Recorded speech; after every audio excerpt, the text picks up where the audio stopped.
Что бывает после военных поражений России? Только очень малограмотный человек или профессиональный патриот верит, что Россия никогда не проигрывала войн и вела их исключительно справедливо и от обороны. Разумеется, так было далеко не всегда. Войны нередко проигрывали, но самое страшное обычно случалось уже после признания факта поражения. События были довольно системными и шаблонными, повторявшимися из века в век. Давайте посмотрим, что же происходило обычно.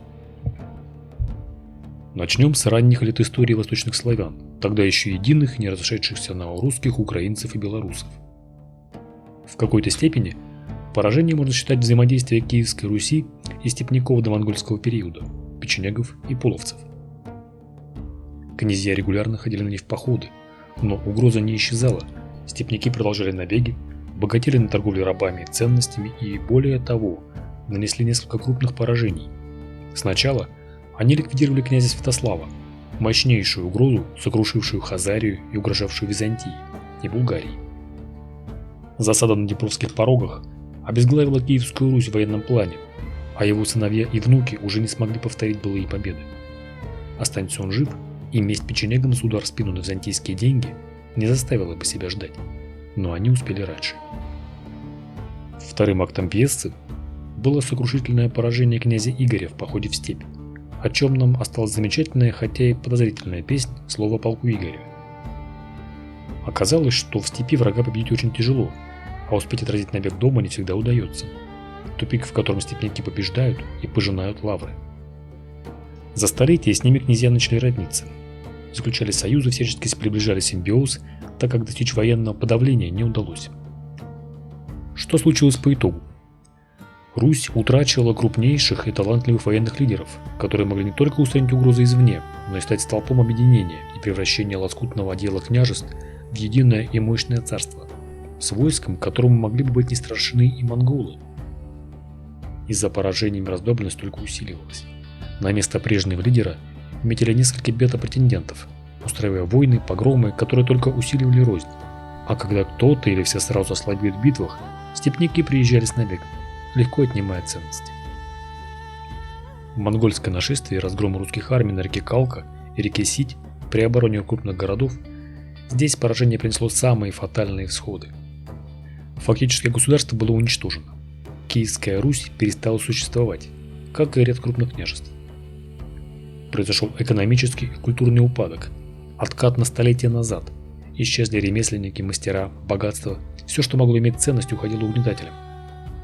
Колоссальные демографические потери, сначала от прямого военного разгрома, затем от регулярных набегов, отразить которые ослабевшая армия не могла, затем от постоянных междоусобных войн князей за право править и выслужиться перед Ордой, но и традиционный спутник – усиление междоусобицы, даже при том, что ярлык получает один, но пятеро не согласны, а потом победитель снова становится в оппозицию к остальным, и так бесконечно. Ливонская война, едва не проигранная война с Крымским ханством, которая каким-то чудом была остановлена победой при Молодях, утрачены завоеванные территории на Западе. Снова экономический и культурный упадок, десятилетия войны подорвали экономику полностью. Снова демографические потери из-за голода, вызванного упадком, бегством крестьян, повышением налогов, потери от зверств опричников и вражеской армии на границах, постоянных набегов с юга. Снова междоусобица, так как царь своими действиями заложил фундамент для смуты, которая грянула лишь немного запоздав, и в итоге уничтожила правящий дом Рюриковичей навсегда, приведя на трон, в общем-то, случайных людей дома Романовых. Проигранный Петром Прудский поход не имел масштабных лишений, но это лишь заслуга его локального характера и виртуозного подкупа русскими турецких визирей, которые сильно смягчили условия сдачи. Но реформы Петра в целом сильно напоминали последствия поражения. Часть территории снова была утрачена, снова экономический и демографический упадок из-за истощения казны и населения на пустые прожекты, например, флот, который забросили наследники, или десятилетия Северной войны с разменом по итогу. Да и эпоха дворцовых переворотов может быть рассмотрена как та же междоусобица, приведшая к власти снова случайных людей. Крымская война – еще одна мощнейшая оплеуха России, по последствиям прошла мягче, чем могла бы, так как союзники не имели планов вторгаться в империю или свергать там строй. Территории были почти сохранены, но заблокирована возможность расширения их. Опять экономический упадок и масштабные реформы внутри государства, в целом более-менее успешно проведенные, по крайней мере в базовых стадиях. При этом падение авторитета царской власти и армии, появление революционных течений, сменявших друг друга и со временем раскачавших страну, нечаевцы, народовольцы, большевики, прочие вплоть до сект хлопцов или скопцов. Это все признаки социального упадка и попытки выйти из подчинения утратившей доверие власти. Поражение в русско-японской только усилило эти тенденции. Также Япония не планировала вторжение и потому стояла у власти государства, но пошло на огромные уступки, чтобы удержать общество в повиновении. Очевидный упадок армии и флота привел к отторжению дальневосточных территорий и Сахалина, а Япония напротив усилилась, захватила Корею в 2010 году. Экономический упадок не был ярким, но страна жила хуже развитых стран. Предприятия сотрясали забастовки и стачки, экономический рост шел медленно и мало касался широких слоев населения. Страна просто бредила революцией. Всюду находились агитаторы различных партий, движений и союзов, а противостояли им бюджетные черносотенцы. Но революция 1905 года была актом еще не подчинения императору, который был вынужден уступить и дать право тем, кто прямо оспаривал его право на власть. Поражение в Первой мировой, когда Ленин без сомнений подписал выход из войны и предательство союзников. Утрата 30% территории, где находилась львиная часть населения и экономики страны. Экономический крах, голод, упадок промышленности, демографический крах, бегство населения из страны. Последствия этого поражения привели к тому, что Россия погрузилась в гражданскую войну до 1923 года.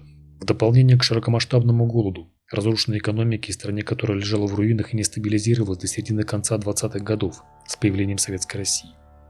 И снова междоусобица, только вместо князей или фаворитов белые, красные, зеленые, бывшие царские генералы, банды ветеранов, крестьянские разбойники. Все против всех, в борьбе не столько за власть, столько за богатство и выживание.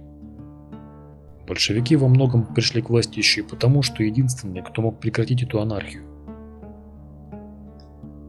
Афганская война также вызвала схожие события, по странному совпадению.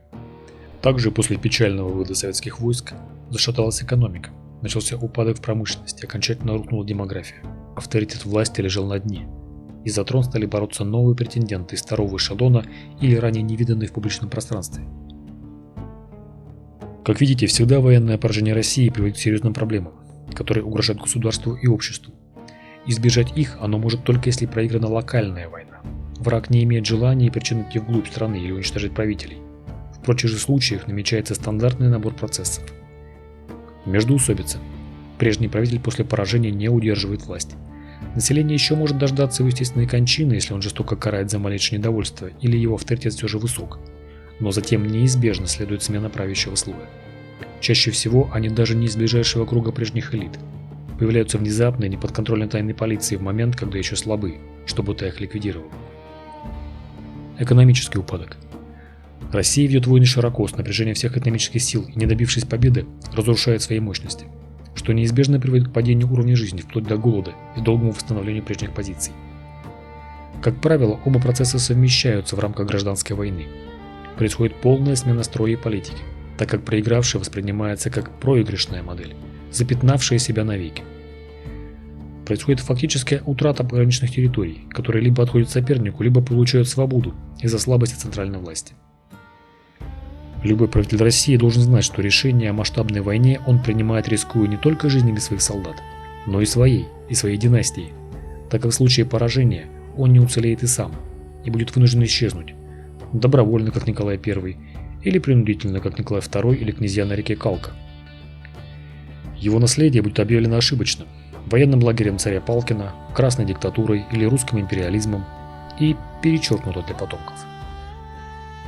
К сожалению, правители России это редко осознают, поэтому постоянно наступают на эти грабли, лишь изредка избегая последствий благодаря локальности конфуза, как у Петра I или Николая в русско-японской, но это лишь отсрочка потрясения в будущем. Пишите в комментариях, почему по-вашему так получается. Ставьте лайк и подписывайтесь на канал.